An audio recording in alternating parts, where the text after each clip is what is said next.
All morning long, we have been reporting on the death of Muhammad Ali. He has died at the age of 74. He had an incredible impact on Indianapolis and the entire world. And here to talk more about that incredible work and the legacy left behind is WTHR.com columnist Bob Kravitz. And Bob, thanks a lot for joining us this morning. First off, let me ask you, what will you remember best about Muhammad Ali?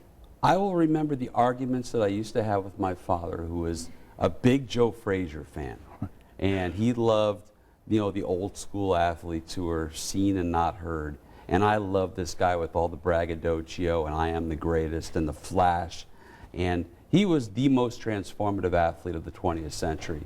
And nobody has come close since the great Ali. But I'll remember those arguments with my father because I think those arguments were going on across the dinner table throughout America.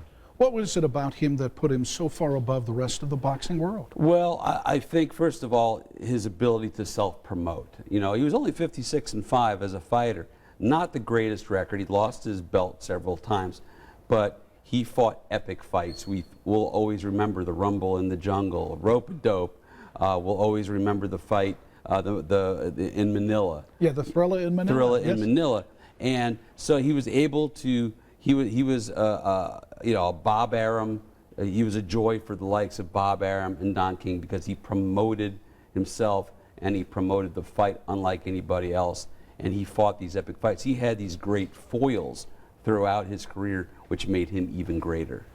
What do you think about the impact in the Indianapolis area? Earlier we were talking with one local boxer who talked about the effect he had and the influence he had. What about some of the local influence that you see? Well, I just think that, anytime you see, especially a local guy to a certain degree, being from Louisville, going on to the Olympics and having the career that he had. I mean, let's face it, boxing is not what it used to be. The heavyweight division is certainly not what it used to be. But if you grew up in Ali's era and you wanted to go into sports, you wanted to be just like Muhammad Ali.